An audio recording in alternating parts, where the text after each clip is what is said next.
This is 5 on your side at 5. Focused on you. We begin in storm alert as we get ready to take a live look outside. Storms are expected to move in.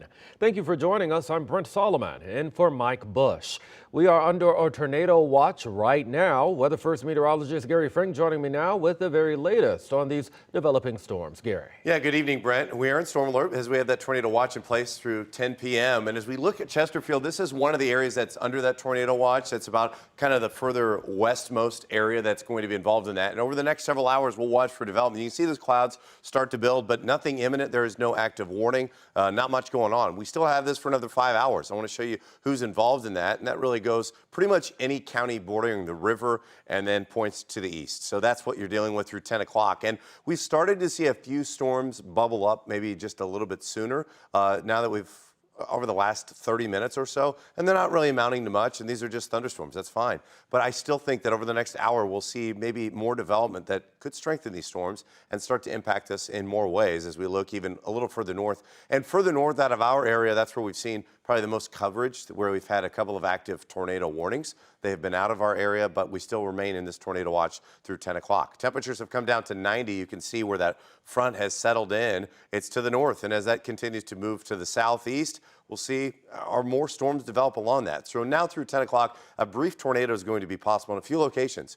We have large hail and 60 to 70 mile an hour wind as a secondary threat. I think that that's going to be just the brief weak tornado, these spin up tornadoes, and then locally heavy rain in some cases, but I think these storms are moving quick enough where they may not impact us in terms of a flooding risk. We'll continue to monitor the development of the radar and also talk about what it looks like and what the radar may picture over the next hour or two, Brent. All right, Gary, we'll see you then.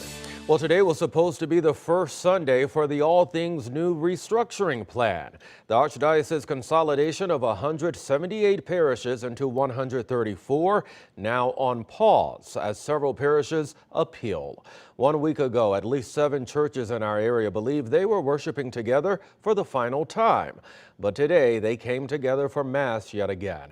Mercedes McKay visited 2 of those churches today and has reaction. Mercedes. Brent, this past week has been filled with a lot of emotions for the Catholics I spoke to today, ranging from grief to hope to even anger. While some parishes celebrated on their own today, others came together to worship as they all wait to see their parish's fate. We're pleased that hopefully someone at the Vatican is now paying attention to the issues at our parish. Walking into church Sunday morning, Mike Stevens felt hopeful. Morning, Mr. Cross. Good morning. How are you today? Worshiping God, surrounded by his parish family, something Stevens wasn't sure would happen again. We found out from a statement by the Archdiocese. Stevens Parish, St. Roch Catholic Church, is one of the 7 parishes the Archdiocese All Things New plan decrees is now on pause for as they wait for Rome to respond to their appeal. A lot of us are still concerned as to what they're going to do and what they're thinking. Similar feelings of concern lingered over at St. Matthew the Apostle Catholic Church. The church is going through quite a challenging period right now as we try to discern where God is calling us. A calling that brought the parish, along with the other ones they were set to merge with, together to celebrate on Sunday. The fact that we can continue to come together and to be with one another is definitely a positive sign. The unity even bringing some parishioners to tears. The energy that we felt today was just inspiring. For some, though, the pause felt like a step backward. I was just ready to be done with it. Let's move on. It's kind of like we packed the car, now let's get on the road. A road that's been long and windy for many. Our parish has been an integral component of St. Louis for over 100 years. But these Catholics are leaning on what they know. I try to believe that we as the people of God can come together and that God's going to lead us. The decrees will be suspended for those 7 parishes until the Vatican makes a decision, which the Archdiocese tells us could take months. Mercedes McKay reporting tonight. Well, 1 in 8 women experience postpartum depression. It's a condition that affects 500,000 moms a year. Well, now there's a pill that will provide relief for women struggling with those symptoms. The FDA approved the treatment on Friday, and we spoke with a local psychologist who says this FDA approval is a big win.